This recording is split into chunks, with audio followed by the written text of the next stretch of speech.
For many of us, buying large appliances is right behind public speaking on the list of biggest fears. It's daunting for a lot of people because even after you've made a choice, you can't exactly take your new appliance home for a test run and then return it if you're unhappy. So the best plan is to do precisely what you're doing right now: research. Check out as many reviews and read as much as you can. I'm Erin from TechGadgetsCanada.com, and I did weeks of research before choosing my new refrigerator here.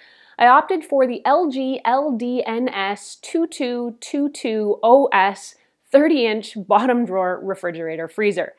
That is a mouthful. I'm going to share what it's like to use, how organized I think it is or it isn't, plus what I think of it now that I've had it for about a year and a half. An early heads up, if you end up liking this video or finding it helpful, to please hit that like button and do become a subscriber.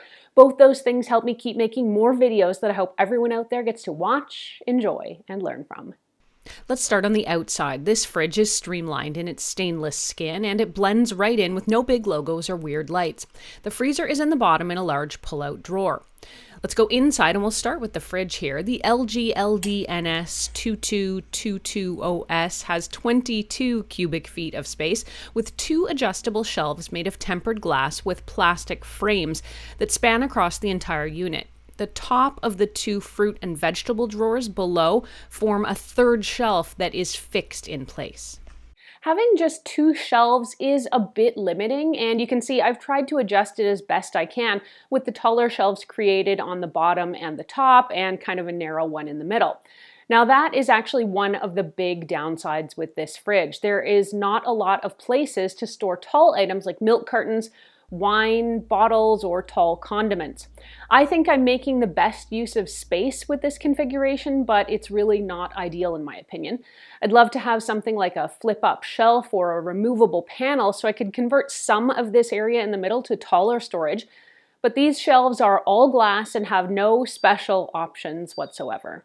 The fruit and vegetable drawers look a bit narrower than what I've been used to, but they actually seem to hold a lot. They are clear, but the white plastic handles do block some of your view to the inside. I should also note that the cross piece on the veg drawers here cracked in 2 just a few weeks after I got the fridge. Now, since it was under warranty, LG sent a service tech out and the piece was replaced right away, but it does feel pretty flimsy and brittle. Now, even so, we've not had any issues since then. There's one other feature I'm going to point out because it's going to do this the whole time I have the door open. There is that beeping sound that if you do leave the door ajar, whether that's on purpose, I wish you could turn this off, or by accident, either the fridge or the freezer, it's going to give you that beeping sound until you close things up. See? Vents on the fruit and vegetable drawers let you adjust humidity and airflow, but I rarely notice a difference when I use these, so I largely leave them alone. Below the crispers is the much deeper glide and serve meat and cheese drawer.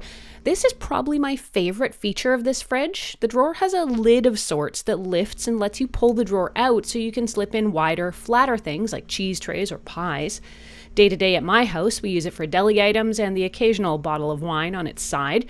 The clever, clear lid means you can always see what's in there. Moving over to the door, there are several storage options here. The door has 2 deeper shelves with clear sides for things like condiments, plus a very narrow shelf along the bottom. This little shelf is surprisingly versatile, and it's a great place to stash tiny bottles to keep them from getting lost. The only downside is you can't really see them unless you crouch or bend over. Above the bigger door shelves is a butter tray at the top, plus a semi-handy flip-down shelf with a big lip. Great for storing odds and ends so they won't fall out, but when it's flipped down, it does again severely limit taller items.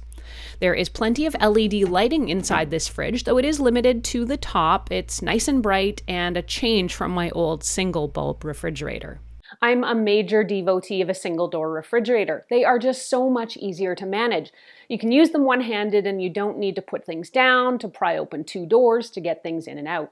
Now with this door, it moves really smoothly, though the magnets on it are actually pretty strong, and sometimes the door can stick a bit if you don't pull it from just the right angle, but I guess that's not a really big deal. The freezer in this particular model, like I said, is in the bottom. Old-timey refrigerators always had the freezer at the top of the unit at eye level. Well, there's nothing wrong with that, I guess. It also doesn't really make much sense. Ask yourself how often you open your fridge versus how often you need something from the freezer.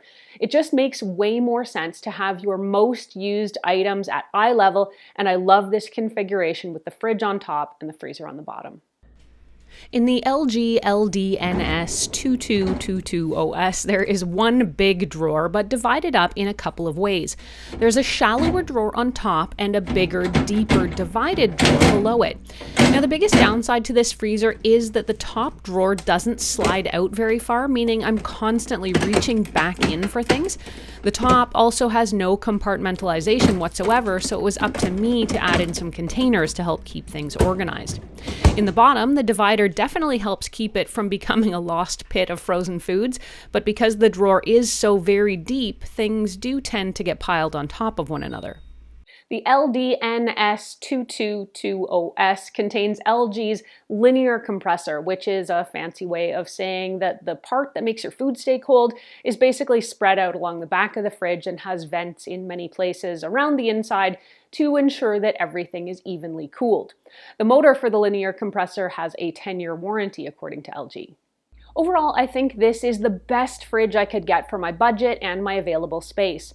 I like the minimalist design in the exterior in particular, and I love the bottom freezer configuration. The LED lighting inside is bright, and the Glide and Serve drawer is versatile, roomy, and helpful.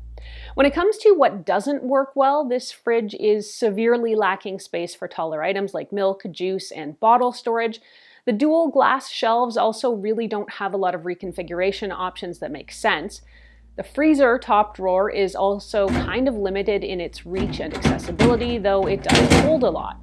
Now, even so, I think this is a good fridge that's going to work for us for a long time. If only I could turn that bell off, though. I would like to experiment one day with a slightly larger fridge and a bit of a new design, so if you guys have any recommendations for me, please post them down in comments below. This model sells for about 1,300 Canadian dollars depending on sales and where you shop. If you want to read this review or reference any of what I've talked about, head over to techgadgetscanada.com where I've got a full write-up. There you can ask me any questions you have. You can also post them here in comments below.